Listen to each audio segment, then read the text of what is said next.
Assalamualaikum warahmatullahi wabarakatuh.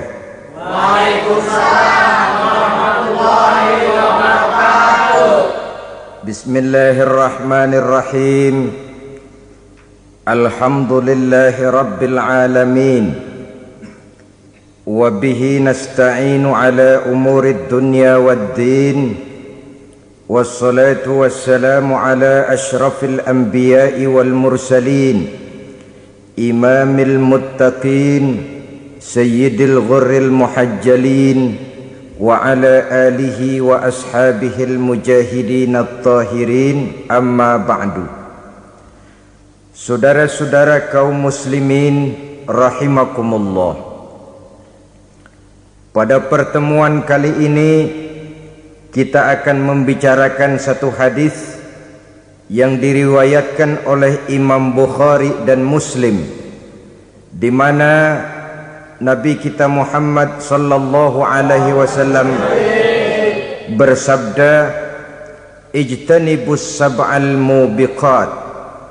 Jauhilah olehmu 7 macam perkara yang merusak akidah dan keimanan, merusak amal perbuatan yang sudah kita kerjakan, merusak sendi-sendi kehidupan sosial, pendek kata merusak segala hal di dalam kehidupan kita.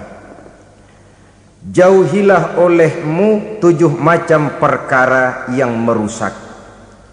Yang pertama, asyirku billah, menyekutukan Allah subhanahu wa ta'ala. Agama dimulai dari keyakinan, maka kehancuran agama selalu dimulai dari kehancuran keyakinan, iman atau akidah yang dimiliki oleh seseorang. Dan untuk menghancurkan nilai-nilai iman yang kita miliki ini, orang rasanya tidak akan menghantam kita dengan peluru kendali. Orang tidak akan mengirimkan nuklir ke sini. Orang tidak juga akan mengirimkan satuan militernya ke sini. Untuk menghancurkan nilai-nilai iman, dibanjiri kita dengan paham-paham yang merusak dan mendangkalkan akidah. Baik ia bernama materialisme, baik ia bernama sekularisme, baik ia bernama banjirnya maksiat dan munkarat, baik ia bernama banjirnya peradaban dan kebudayaan yang menghancurkan moral daripada anak-anak kita, sedikit demi sedikit melenturkan dan melunturkan nilai-nilai keimanan kita, untuk kemudian pada waktunya nilai iman itu akan bertukar dan berganti menjadi nilai syirik kepada Allah subhanahu wa ta'ala. Atau pada sisi lain, menjadikan yang selain Allah sebagai tujuan akhir daripada kehidupan kita. Sedangkan kita sama-sama maklum bahwa di dalam pandangan agama Islam, dosa yang tidak berampun, dosa yang terbesar, termasuk dalam kategori bapak moyangnya dosa, tidak lain adalah syirik, yakni menyekutukan Allah subhanahu wa ta'ala. Pola penghancuran iman ini memang berstrategi.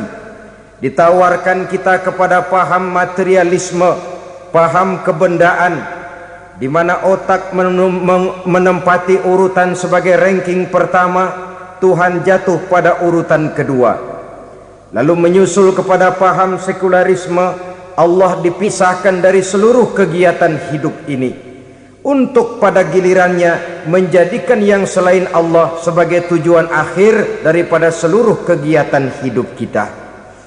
Oleh karenanya, kewajiban menjaga nilai-nilai iman ini merupakan kewajiban yang mulia tetapi berat, tidak hanya untuk kita, tetapi juga bagaimana mewariskannya kepada anak-anak kita, generasi yang akan datang.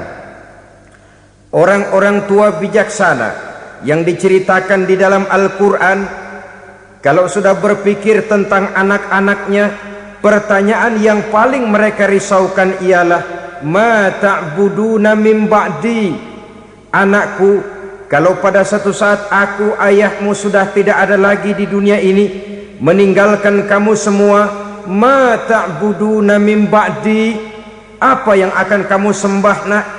Jikalau sekarang ayahmu masih mau ke masjid, masih mau melakukan rukuk dan sujud, masih beribadah menyembah Allah Subhanahu wa ta'ala, kalau orang tuamu sudah tidak ada, ma ta'buduna min ba'di, masihkah engkau mau datang ke masjid?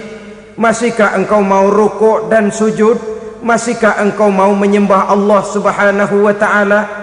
Pertanyaan ini yang dipikirkan oleh Nabi Yakub kepada putra-putranya. Pertanyaan ini yang diteruskan oleh Nabi Ibrahim kepada anak-anaknya. Pertanyaan ini yang diwariskan oleh generasi ulama salafus saleh kepada para generasi berikutnya. Bagaimana kita generasi sekarang? Kita orang-orang tua sekarang bukan berfikir ma ta'buduna min ba'di, malah yang kita fikirkan ma ta'kuluna min ba'di. Kalau bapak tidak ada nanti kamu makan apa nak?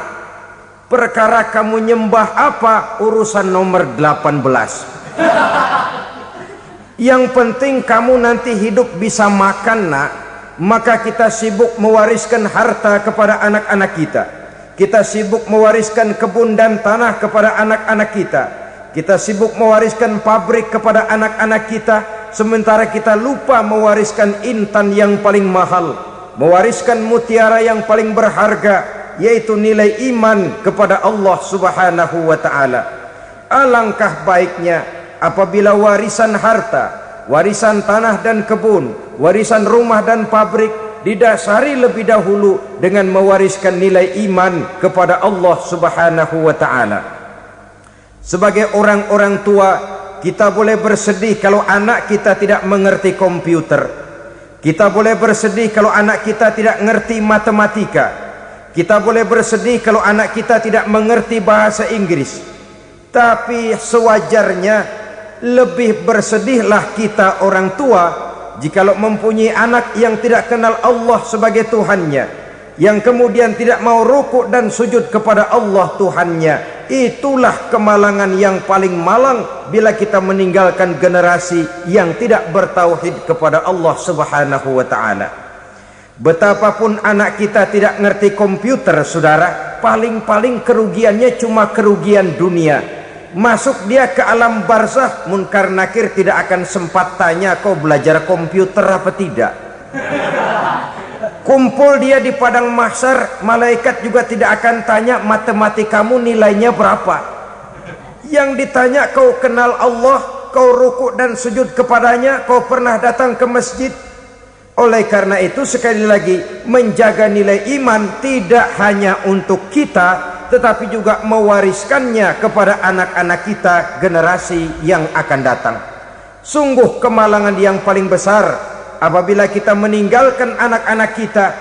Mereka kita tinggalkan lemah ekonominya, itu tidak baik. Mereka kita tinggalkan lemah otaknya, itu pun akan membuat mereka tertinggal oleh yang lain. Tapi yang paling celaka jikalau kita tinggalkan mereka dalam kondisi lemah imannya, rapuh akidahnya, tidak baik dan tidak betul keyakinan hidupnya. Oleh karena itu Nabi berpesan, jauhilah 7 perkara yang merusak. Yang pertama, syirik kepada Allah Subhanahu wa ta'ala, menyekutukan Allah baik dalam ucapan, dalam keyakinan ataupun dalam perbuatan. Ini perkara pertama yang termasuk 7 perusak besar di dalam kehidupan.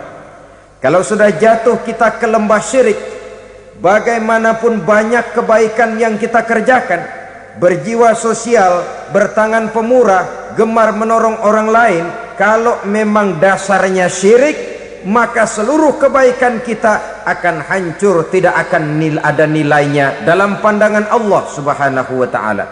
Dalam pandangan manusia mungkin kita dicatat sebagai orang sosial, gemar menolong orang lain, tidak berpangku tangan melihat orang yang mendapat kesulitan. Tapi oleh karena dasarnya syirik, dasarnya tidak mentauhidkan Allah, maka seluruh nilai kebaikan yang kita kerjakan tidak akan ada nilainya dalam pandangan Allah Subhanahu wa taala. Maka jagalah iman kita jangan sampai dihinggapi penyakit syirik yang bagaimana kecilnya sekalipun. Sekali lagi, baik syirik dalam bentuk ucapan, syirik dalam bentuk keyakinan, sampai kepada syirik dalam bentuk perbuatan, kita berhindar kepada sifat-sifat yang sedemikian itu. Karena apa? Dalam satu ayat Quran Allah Subhanahu wa taala menjelaskan, innallaha la yaghfiru ayyushraka bih wa yaghfiru ma duna dzalika liman yasha. Allah tidak akan memberi ampun kepada orang-orang yang menyekutukannya, tapi Allah masih mau memberikan ampun kepada dosa-dosa yang selain itu bagi orang-orang yang dikehendakinya. Dosa selain syirik, apabila kita bertaubat, Allah masih mau mengampuni. Tapi kalau sudah jatuh ke tempat syirik, itu sudah dosa yang tidak berampun. Taubatnya tidak lain melepas syirik, kembali kepada tauhid, berkeyakinan bahwa hanya ada Allah Subhanahu wa taala, Tuhan satu-satunya yang lam yalid wa lam yulad wa lam yakul lahu kufuwan ahad. Tidak beranak, tidak pula diperanakkan, dan tidak satupun yang dapat menyerupai Tuhan Allah Subhanahu wa taala. Saudara-saudara kaum muslimin rahimakumullah, bahwa kita di zaman sekarang memang tidak menyembah berhala, ya. Bahwa kita tidak berterang-terangan mengatakan Tuhan lebih dari satu, memang.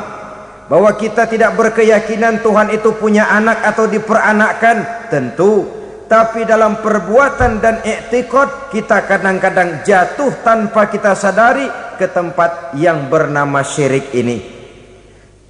Oleh karenanya, di zaman di mana teknologi makin canggih, di mana kemajuan pembangunan makin menjangkau berbagai aspek kehidupan, diperlukan keseimbangan antara kemajuan fisik material dengan kemajuan mental spiritual. Apabila tidak ada keseimbangan, yang terwujud tentulah kepincangan, yang diawali dengan pincangnya cara kita berpikir, sehingga pada akhirnya akan mengarah kepada pincangnya cara kita berbuat dan bertindak di dalam kehidupan kita. Oleh karena itu Nabi berpesan, jauhilah sifat syirik, karena syirik merupakan dosa yang teramat besar. Ini sifat merusak yang pertama. Yang kedua, kata Nabi, wasihra, jauhilah sihir. Sihir ini juga termasuk perkara yang merusak kehidupan. Kita semua sama-sama maklum bahwa sihir sebenarnya bukan persoalan baru. Sejak sebelum datang Islam, sihir itu sudah ada. Di zaman Yunani kuno, sihir ada. Di zaman Mesir kuno, di zaman Cina kuno, dan yang lain-lain yang serba kuno, sihir itu sudah ada. Bahkan para nabi pun, para rasul yang diutus oleh Allah Subhanahu wa taala, senantiasa berhadapan dengan ahli-ahli sihir untuk menguji kebenaran dari misi yang mereka bawa. Sihir adalah perbuatan di luar kebiasaan yang bisa dikerjakan oleh ahlinya dengan bantuan jin atau setan. Hukum mempelajari sihir adalah haram, mengamalkannya lebih haram lagi. Sebab itu saudara-saudara, sihir merupakan perbuatan merusak yang harus kita jauhi. Ciri-ciri daripada perbuatan sihir, pertama, ia mengandung tipuan, bayangan khayal. Di zaman Nabi Musa misalnya, orang melihat tambang-tambang itu seperti ular. Nabi Musa melayangkan tongkatnya menjadi ular-ular besar yang memakan ular-ular kecil ciptaan tukang-tukang sihir Fir'aun tadi. Lalu sihir bisa terjadi dengan bantuan jin kafir atau setan. Kemudian ciri yang ketiga, sifatnya halus dan tersembunyi. Taruh kata ada seorang ahli sihir yang mempergunakan ayat-ayat Quran sebagai jompa jampe, sebagai baca-bacaan, itu cuma sekedar kedok. Tujuannya tidak lain menjadikan agama sebagai ketok untuk membenarkan cara yang dimurkai oleh Allah Subhanahu wa ta'ala. Satu hadis yang diriwayatkan oleh Imam Bazar dan Tabrani, Nabi berpesan, "Laisa minna man tatayyara lahu au takahhana au tukuhhina lahu au sahira lahu." Tidak termasuk ke dalam golonganku, kata Nabi, tidak termasuk umatku. Siapa mereka? Man tatayyara lahu, orang yang bertatoyur. Apa tatoyur itu? Dari kalimat toyaro, artinya terbang. Toir biasa diartikan dengan burung. Tatoyaro percaya kepada suara-suara burung. Man tatayyara lahu, mempercayai, meyakini dengan benar-benar kepada suara beburungan. Kan suka ada itu, nah bunyi burung tuh, maling liwat. Maling liwat, burung bunyi, maling liwat. Itu termasuk tatayyara lahu, percaya kepada suara burung. Kan aneh kalau suara orang nggak dipercaya, suara burung malah dipercaya. Ada ustadz ceramah, kiai ngaji, nggak mau didengerin, burung dengerin bener. Nah, suaranya dari sebelah mana? Belah kulon. Nah, itu tandanya ano. Habis dihitung-hitung.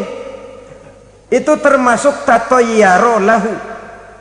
Au takahana, atau bertenung, au tukuhina, atau minta ditenungkan, au sahirolahu, atau melakukan perbuatan sihir atau minta disihirkan. Laisa minna, tidak termasuk ke dalam golonganku, kata Nabi. Sehingga dengan demikian saudara-saudara, menghadapi sihir dengan sihir sekalipun termasuk perbuatan yang tidak diajarkan oleh agama. Kita kan mempelajari sihir untuk jaga diri, tidak apa-apa.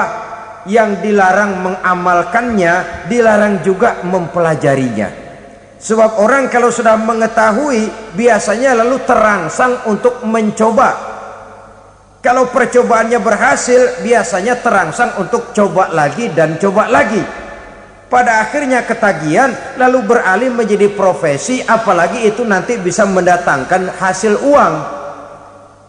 Saudara-saudara kaum muslimin rahimakumullah, kita manusia makhluk nyata, kita hidup di alam nyata, terikat oleh sunnatullah, causality. Oleh karenanya bagi kita keyakinan yang penuh, keikhlasan di dalam bertuhankan Allah, penyerahan diri sepenuhnya hanya kepadanya, itu sudah merupakan obat penangkal yang sangat ampuh agar kita tidak terkena penyakit-penyakit yang dibuat oleh setan dan para pembantunya. Sehingga beberapa ayat Quran mengajarkan, misalnya a'udzu bikalimatillahi tammati min syarri ma khalaq, atau bismillazi la yadurru ma'asmihi syai'un fil ardi wala fis sama, dengan menyebut nama Allah yang tidak bisa mendatangkan bahaya sedikit pun, dari baik yang datang dari langit maupun yang datang dari bumi. Jiwa yang kosong dari keyakinan yang penuh kepada Allah, jiwa yang penuh was-was dan ragu-ragu, itu yang mudah terserang oleh penyakit-penyakit yang dikerjakan oleh para tukang-tukang sihir, yaitu oleh setan dan seluruh para pembantunya. Kemudian hadis kedua yang diriwayatkan oleh Imam Ibnu Hibban, Nabi bersabda, la yadkhulul jannata mudminu khamrin wala mu'minu bisihrin wala qati'u rahmin. Tidak masuk surga. Ini Nabi yang bilang, tidak masuk surga. Siapa itu?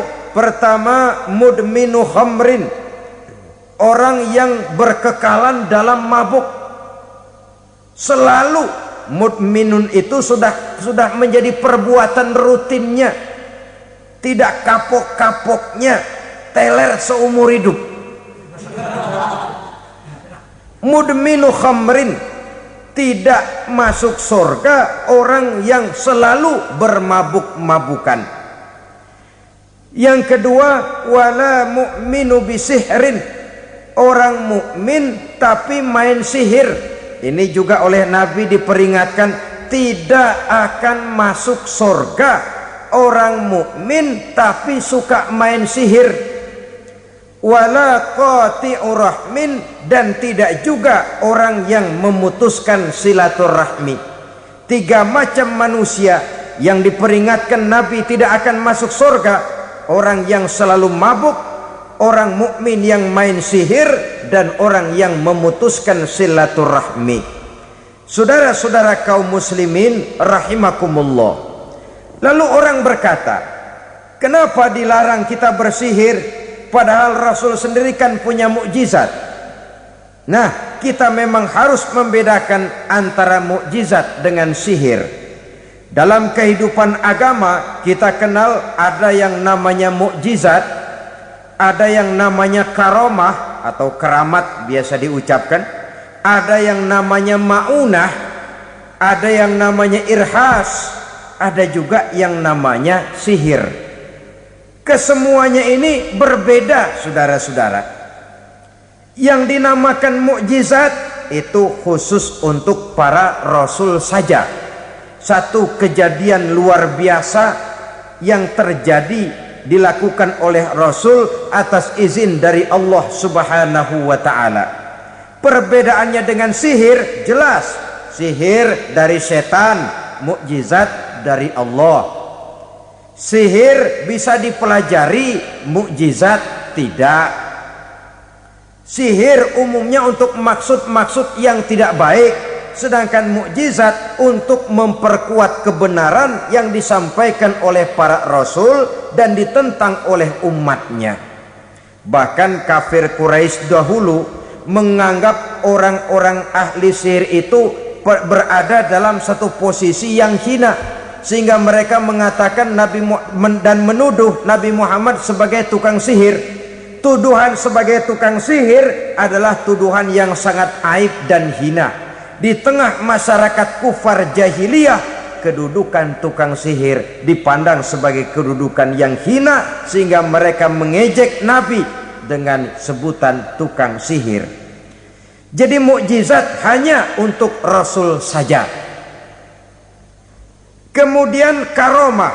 Karomah ini asal kata dari karomah, kehormatan, kemuliaan yang diberikan Allah kepada hamba-hambanya yang rajin mendekatkan diri kepadanya.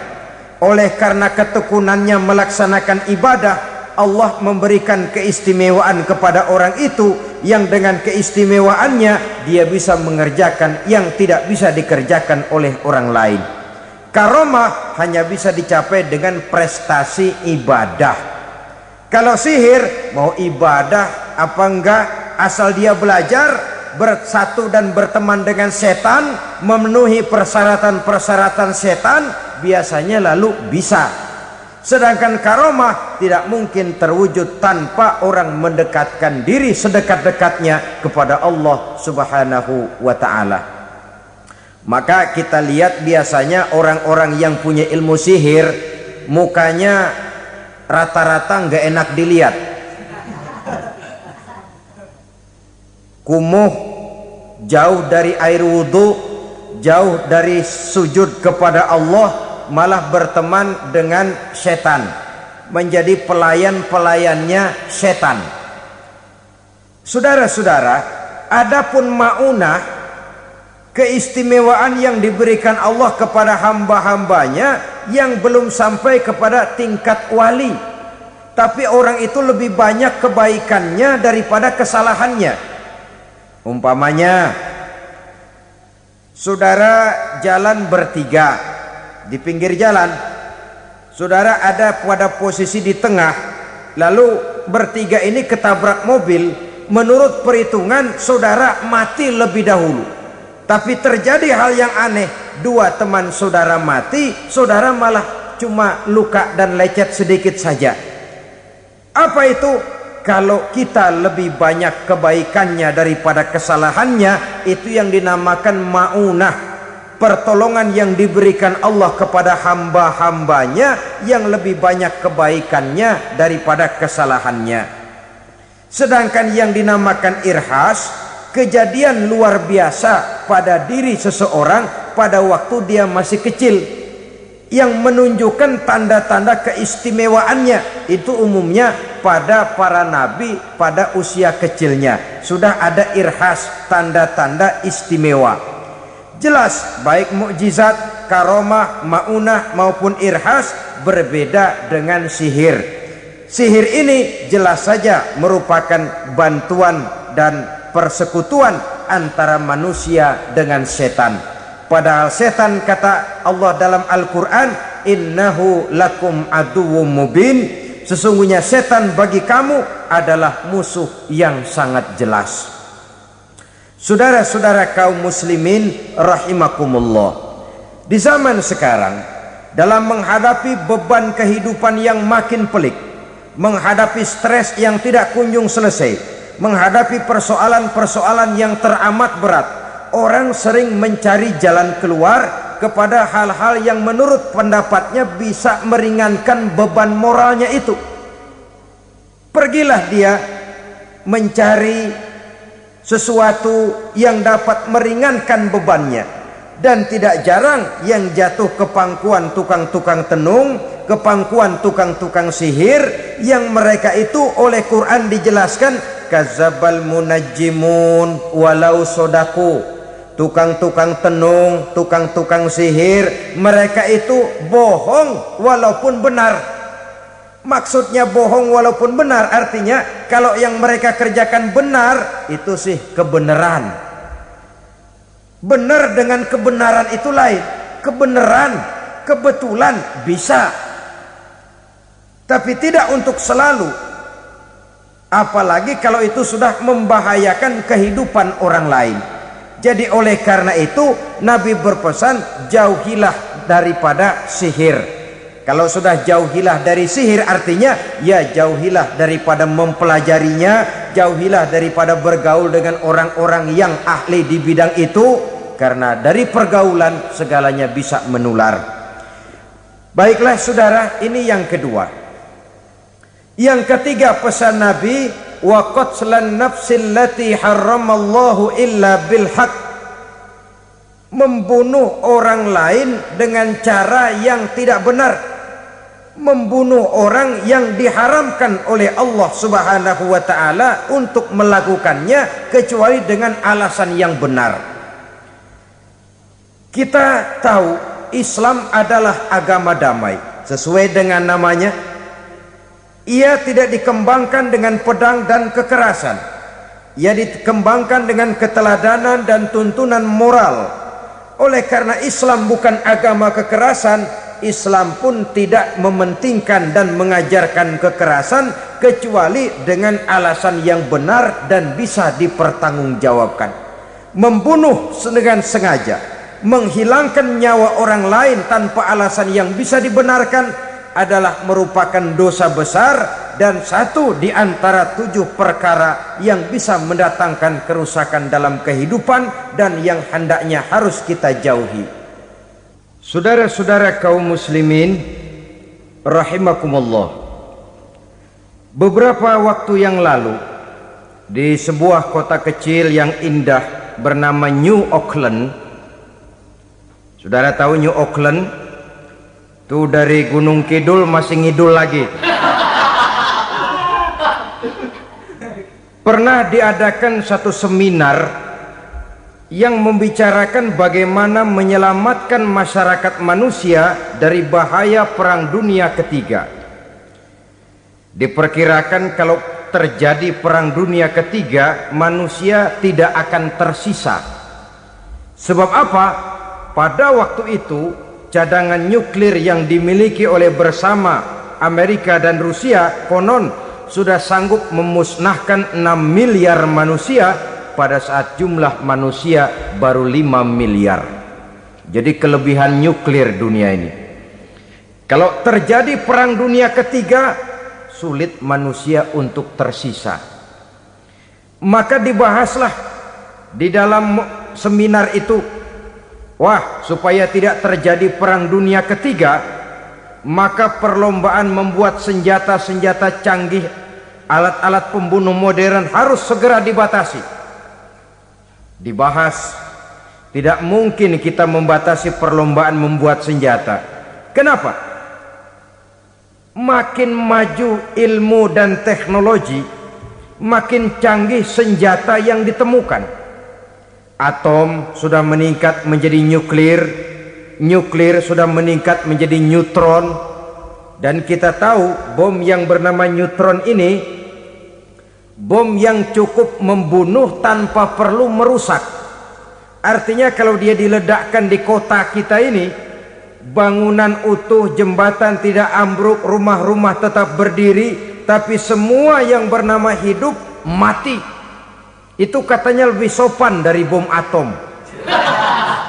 Sebab kalau si atom ini sudah membunuh, merusak pula. Neutron cukup membunuh saja tanpa perlu merusak. Jadi majunya senjata-senjata teknologi sebagai akibat yang logis dari kemajuan ilmu pengetahuan ini tidak bisa kita batasi. Dan memang sebenarnya yang bahaya bukan senjatanya, tapi manusia yang mengendalikan senjata itu. Mereka kembali kepada prinsip the man behind the gun. Bukan senjatanya yang bahaya, tapi manusia yang mengendalikan senjata itu yang bahaya.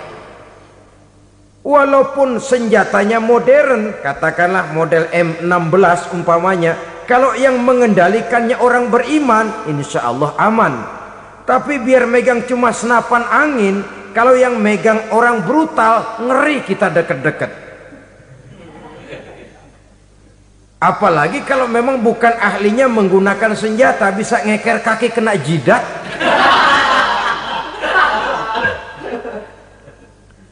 Mereka kembali kepada prinsip lama yang tetap baru, bukan senjatanya yang harus dibatasi, manusia yang mengendalikan senjata itu yang perlu dibicarakan. Nah, kalau begitu, agar manusia tidak mempergunakan senjata sewenang-wenang, apa yang harus kita lakukan?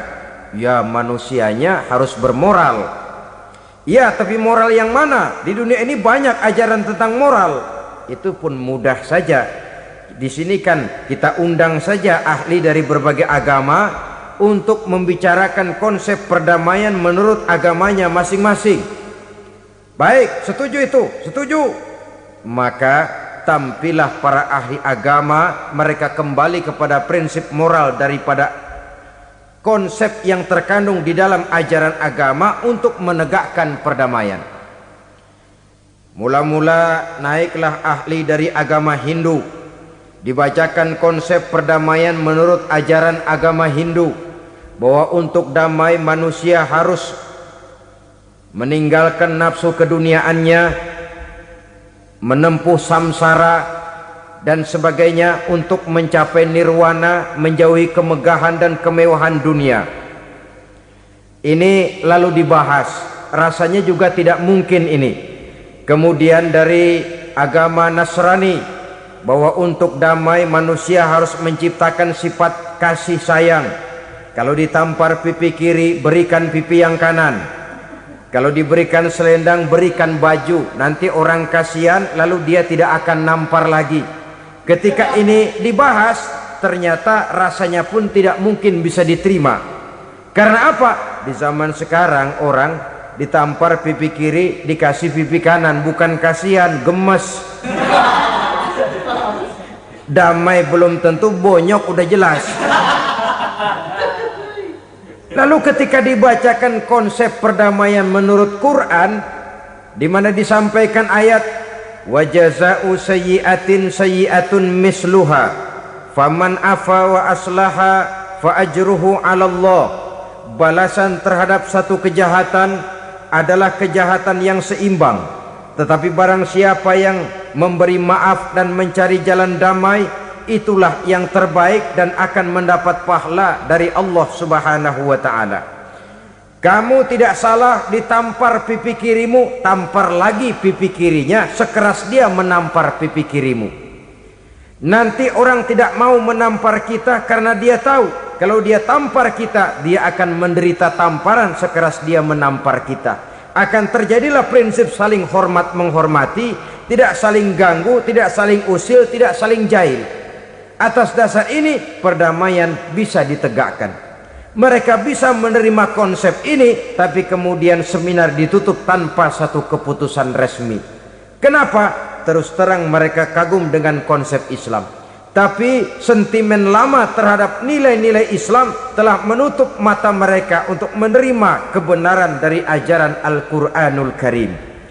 Saudara-saudara kaum muslimin rahimakumullah, kembali kita kepada persoalan pokok.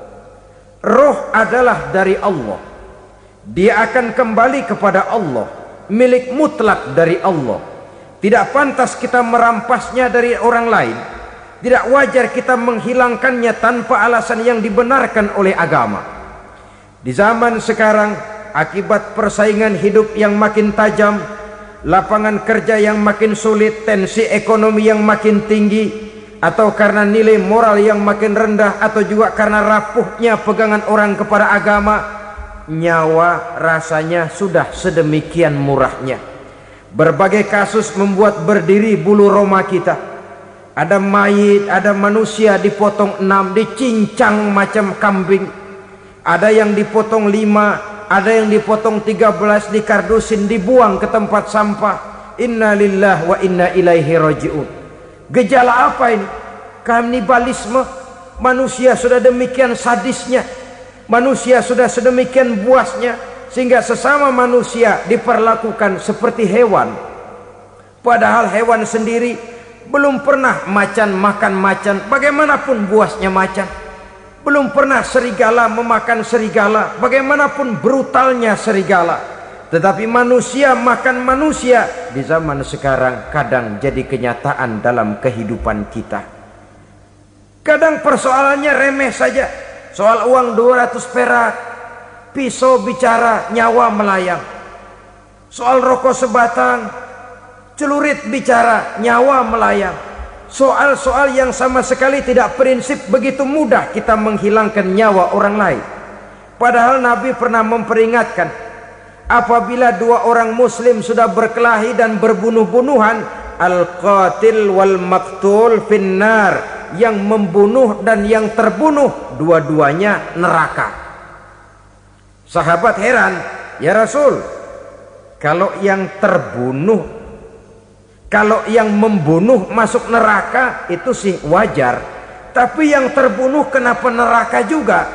Beliau menjawab, dua-duanya sudah punya niat untuk saling membunuh. Niatnya itu yang diponten.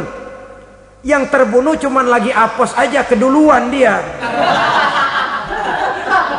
Umpama tidak terbunuh, pasti dia yang akan membunuh. Oleh karenanya al-qatil wal maktul, yang membunuh dan yang dibunuh finnar, dua-duanya masuk ke dalam neraka. Islam menghormati kehidupan.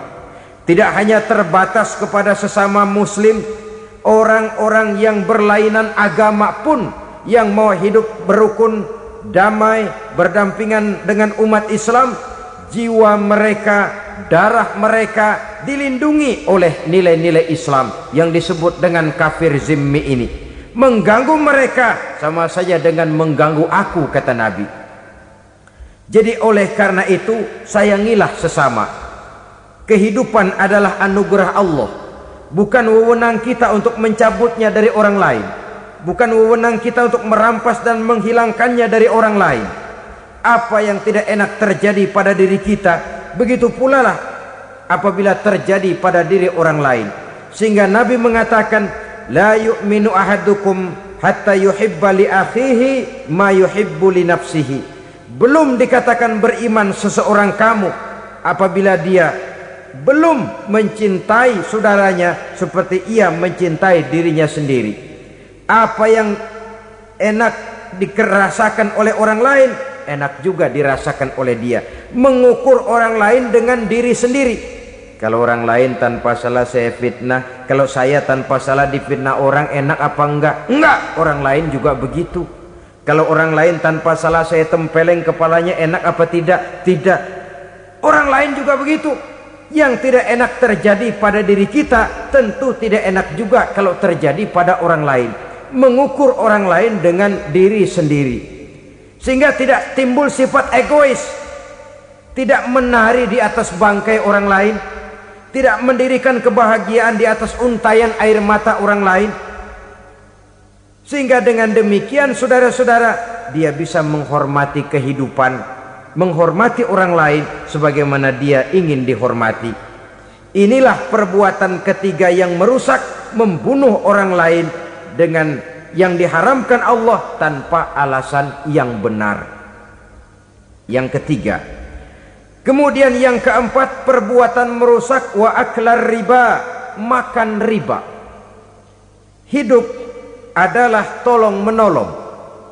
Bahasa kerennya take and give katanya. Saling memberi dan saling menerima.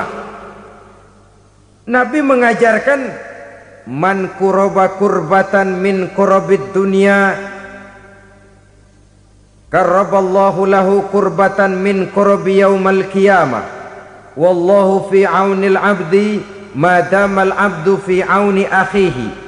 Siapa yang meringankan beban dari beban-beban yang diderita seseorang di dalam kehidupan dunia, Allah akan meringankan bebannya daripada beban-beban yang harus dipikulnya di hari kiamat nanti.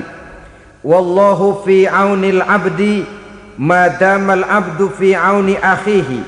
Allah senantiasa akan menolong seorang hamba selama hamba itu masih mau menolong saudaranya.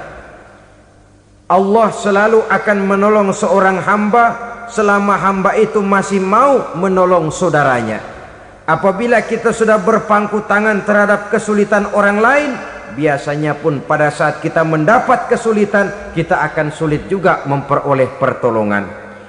Nah, riba alias renten, kedoknya adalah menolong orang, tapi sama juga bulu buntutnya dilepas, palanya dicekek. Menolong orang pada akhirnya menjadi beban bagi seseorang, dan memang mencari orang-orang yang berada dalam posisi kesulitan. Biasanya di daerah-daerah di mana musim paceklik, jadi lapangan kerja sulit, sedangkan urusan perut tidak bisa ditunda. Akhirnya orang terjebak ke dalam rentenir, ke dalam riba, ke dalam renten. Bunga berbunga, sehingga satu saat jumlah bunganya bisa lebih besar dari jumlah pinjaman pokoknya. Kemudian kalau juga ternyata tidak bisa dibayar, rumah jadi taruhan. Memang rumah satu-satunya, begitu rumah ditarik mulain camping. Bukankah pada akhirnya akan mewariskan kesengsaraan? Oleh karena itu, kepada kita berusahalah jangan berhubungan dengan rentenir, jangan makan renten dan riba. Kepada mereka yang melaksanakan riba, walaupun mendatangkan keuntungan materi, tapi percayalah harta yang didapat dengan jalan riba tidak akan membawa keberkahan. Manakala tidak membawa keberkahan, dia tidak akan mendatangkan ketenangan di dalam kehidupan kita.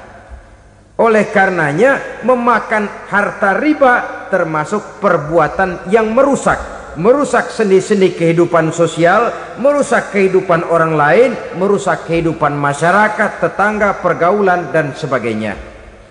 Yang kelima, wa akla malil yatim, memakan harta anak yatim dengan cara yang zalim. Nih, memang lezat. Anak yatim itu nggak tahu urusan apa-apa. Kita diamanahkan untuk mengurusinya. Kadang-kadang dibentuklah panitia penyantunan yatim piatu. Yatimnya mah tetap kelaparan, panitianya yang pada gendut.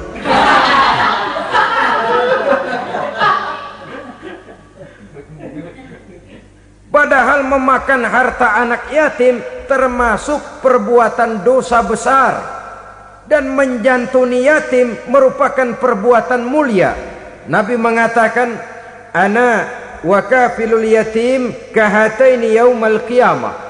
Aku dan orang-orang yang menyantuni anak yatim seperti dua jari ini pada hari kiamat nanti. Dekat sekali. Jikalau ingin di hari akhir nanti dekat dengan Rasul, bersahabatlah dengan anak-anak yatim. Jadilah pengurus anak-anak yatim. Bangunlah panti-panti asuhan yatim. Pada saat bapak ibunya meninggal, kitalah yang menjadi orang tuanya. Bahkan sedemikian besar perhatian Islam terhadap anak-anak yatim ini, sehingga Quran memberikan peringatan, ara'aital ladzi yukadzibu biddin fadzalikal ladzi yad'ul yatim wa la yahuddu ala ta'amil miskin. Tahukah kamu siapa orang yang mendustakan agama, beragama tapi dianggap dusta, salatnya dusta, puasanya dusta karena agamanya sudah berdusta. Siapa mereka? Fadzalikal ladzi yad'ul yatim, orang yang menyia-nyiakan anak yatim, wala yahuddu ala ta'amil miskin, dan tidak pernah memberi makan kepada orang-orang yang menderita kemiskinan. Menyia-nyiakan, meninggalkan anak yatim termasuk perbuatan yang divonis kita sebagai orang yang mendustakan agama. Saudara-saudara kaum muslimin rahimakumullah, maka sangat dicela mengeksploitir anak-anak yatim, menjadikan mereka sebagai kedok untuk mencari kekayaan pribadi. Tetapi jikalau ikhlas, ganjarannya sangat besar, nilai pahalanya sangat besar. Menyantuni yatim tidak hanya setahun sekali. Kalau Muharram pakai istilah lebaran yatim, dibentuklah panitia, diberilah beras, uang 45.000 rupiah, alhamdulillah. Tapi jangan lupa, si yatim tidak hidup cuma satu hari. Dia tidak hidup cuma di bulan Muharram saja. Dia hidup 12 bulan dalam setahun. Sebagaimana anak-anak yang lain, dia juga berhak punya masa depan. Dia juga berhak menikmati bangku sekolah. Dia berhak mengenyam arti dan makna pendidikan. Dia berhak membekali diri dengan ilmu dan pengetahuan, seperti halnya anak-anak yang lain. Maka kita yang diberikan keluasan oleh Allah, ingatlah itu, bersahabatlah dengan anak-anak yatim, santuni mereka. Perkara setahun sekali di bulan Muharram, alhamdulillah, itu bagus, bin Thayyib alias baik. Tapi tentu dan tentu sekali lagi, si yatim tidak hanya hidup di bulan Muharram. Dia hidup 12 bulan dalam setahun, 24 jam di dalam sehari. Oleh karenanya, menyia-nyiakan mereka pada saat posisi kita memang mampu akan memojokkan kita dalam satu posisi di mana kita dianggap sebagai orang yang mendustakan agama, memakan harta anak yatim dengan cara yang zolim. Bapaknya udah meninggal, kebunnya lebar, anaknya dikelecehin. Nah, dah kamu nggak usah pusing, nanti saya yang ngurus. Akhirnya bukan ngurus, nguras. Si yatim mungkin tidak tahu bahwa dia disia-siakan, haknya diambil, miliknya dizolimi. Tapi Allah yang akan membalasnya dengan seadil-adilnya. Maka makan harta anak yatim biasanya balasannya tokcer bin paten. Nggak banyak selang tempo itu, nggak percaya cobain dah. Nyobain aja kan nggak bayar, umpama memakan harta anak yatim dengan cara yang zolim, ganjarannya biasanya kontan. Kenapa? Ratapan si miskin, untayan air matanya, jeritan kepedihan hatinya, membuka pintu langit, permohonannya diijabah, getaran hatinya didengarkan oleh Allah, maka balasannya biasanya kontan, spontan, tidak menunggu waktu terlalu lama. Itu di dunia, belum lagi di akhirat nanti. Bukankah dalam riwayat Mi'raj diceritakan Nabi melihat di neraka itu orang perutnya sebesar rumah? La haula wala quwata. Itu perut kayak rumah, bagaimana jalannya tuh orang? Dan memang gak jalan, diseret-seret oleh malaikat di neraka itu. Hancur perutnya, amburadul itu perut. Berantakan isinya, dibulatkan lagi, diseret lagi, hancur lagi, dibulatkan lagi. Sampai Nabi tanya, orang itu begitu berat siksanya kenapa ya Jibril? Itu Muhammad, waktu di dunia dulu rakus banget makan harta anak yatim. Begitu vonisnya, begitu menyedihkan nasibnya di akhirat. Tapi di dunia pun ketidakberkahan itu sudah membayangi kehidupannya. Oleh karena itu, kepada saudara-saudara yang mendapat titipan anak yatim, berbahagialah, karena semulia-mulia rumah adalah rumah yang di dalamnya ada anak yatim yang disantuni. Sehina-hina rumah adalah rumah di mana di dalamnya ada anak yatim yang disia-siakan. Begitu kata Nabi kita. Rumah yang paling mulia dalam pandangan Allah, rumah yang di dalamnya ada anak yatim yang disantuni. Rumah yang paling hina dalam pandangan Allah, rumah yang di dalamnya ada anak yatim yang nasibnya disia-siakan. Berbahagialah saudara apabila menjadi penyantun anak-anak yatim, pelindung mereka, sehingga mereka mempunyai masa depan sebagaimana anak-anak lainnya. Rasulullah sendiri sedemikian peka terhadap keadaan anak-anak yatim karena beliau sendiri memang mengalami. Umur 6 bulan dalam kandungan ibu, beliau sudah ditinggalkan oleh ayahnya. Pada saat berusia 6 tahun ibu sudah meninggal. Yatim piatu dalam usia di mana beliau sedang perlu belas kasih seorang ibu dan pengertian seorang bapa. Kepekaan itu lalu timbul, bahkan kemudian sampai kepada beliau berkata, aku dan orang yang menyantuni anak yatim seperti jari tengah dan jari telunjuk di hari akhirat nanti. Sedemikian dekatnya. Baiklah ya, jadi yang kelima, memakan harta anak yatim. Jauhi, karena ini perbuatan yang merusak. Yang keenam, watawalli yaumaz zahfi, melarikan diri pada hari pertempuran. Apa ini? Khianat, tidak konsekuen dengan konsep perjuangan. Pada mulanya keras benar teriak berantas korupsi, ganyang korupsi, cuma karena belum dapat giliran. Begitu dia naik dapat kesempatan, korupsinya lebih edan dari yang diteriakinya. Ini termasuk tawalli yaumaz zahfi, berpaling pada hari peperangan. Di saat menghadapi musuh, kalau belum kelihatan musuh, teriaknya nyaring bener. Jangan takut demi kebenaran sampai titik darah yang paling penghabisan. Musuh belum kelihatan. Begitu musuh sudah kelihatan, paling dulu lari ke belakang. Kalau diajak berjuang ada saja alasannya. Sehingga Quran memberikan peringatan kepada kita semua. Mengapa kamu ini berat?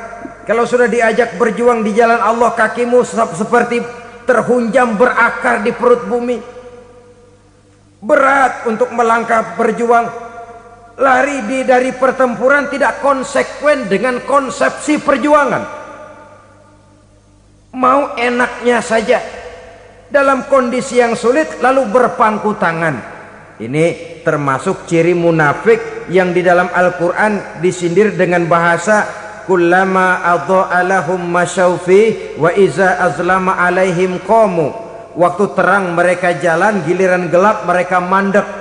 Artinya, maksudnya kalau giliran ada untungnya aja rame-rame teriak Islam, tapi begitu diminta berjuang, dituntut berkorban, rame-rame mundur.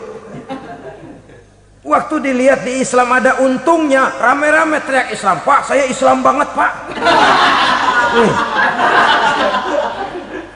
KTP saya Islam pak, pokoknya Islam banget dah. Tapi ketika diminta berjuang, dituntut sedikit berkorban, rame-rame mengundurkan diri. Tahun 65 PKI berontak. Waduh, waktu itu jadi orang Islam untung itu, nggak dikejar-kejar, aman, masjid rame, mobil-mobil mewah parkir di depan musola dan masjid. Kenapa? Waktu itu asal udah ke masjid aman, Islam selamat, untung. Tapi begitu keadaan aman, yang parkir di musola sepeda butut melulu.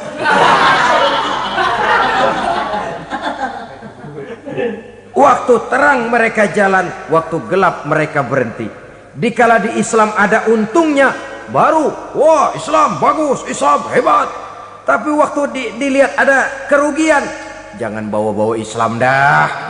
Jangan bicara soal Islam, ini kan bukan soal agama, bukan soal agama. La haula wala quwata illa billah. Beragama kita ambil talfik fid din, mengambil yang enteng-enteng saja dalam urusan beragama ini. Tidak konsekuen kita dengan Islam kita. Seolah kita mau memilih mana yang terasa cocok sama selera kita, kita teriak Islam. Beratan aja dikit, rame-rame berpaling. Itu termasuk tawalli yaumaz zahfi, para pengkhianat, mental-mental hipokrit yang tidak mau konsekuen menghadapi segala bahaya. Itu termasuk perbuatan yang merusak. Kenapa? Kalau cuma dia saja yang lari, mungkin tidak jadi soal. Tapi larinya ini akan mempengaruhi orang lain. Nah, pengaruhnya itu yang dicegah. Sebab kalau satu sudah mulai lari, yang lain mulai ngelirik. Ketika yang dilirik kemudian tidak ada reaksi, dia akan ikut lari. Artinya apa? Seorang muslim harus konsekuen dengan konsep perjuangannya, dengan keyakinan keagamaannya, dan tidak memilih yang enak-enak saja di dalam kehidupan beragama. Lari dari pertempuran, bermental khianat, mengkhianati agama, merupakan satu di antara sifat yang merusak. Terakhir saudara, wa qazfal muhsanatil ghafilatil mu'minat, menuduh perempuan baik-baik yang tidak tahu menahu tentang tuduhan yang dituduhkan kepadanya, menuduh perempuan mukmin yang baik-baik yang tidak tahu menahu tentang tuduhan yang dilakukan kepadanya. Fitnah lebih bahaya daripada pembunuhan. Orang yang tidak salah bisa hancur namanya, orang yang berniat baik bisa ambruk perjuangannya oleh karena fitnah. Sehingga dikatakan al fitnatu asyaddu minal qatli, fitnah lebih bahaya daripada pembunuhan. Maka memfitnah ini termasuk satu dosa di antara 7 hal merusak yang harus kita jauhi semampu kita, semampu-mampunya. Mengupayakan sebisa-bisanya jangan sampai terjebak ke dalam hal yang demikian. Nah, saudara-saudara, inilah saja pertemuan kali ini. Mudah-mudahan ada manfaatnya. Semoga Allah memberikan kekuatan zahir dan batin kepada kita untuk bisa menjauhi 7 perkara yang merusak ini. Terima kasih atas segala perhatian. Mohon maaf atas segala kekurangan. Wabillahi taufiq wal hidayah. Wassalamualaikum warahmatullahi wabarakatuh. Waalaikumsalam warahmatullahi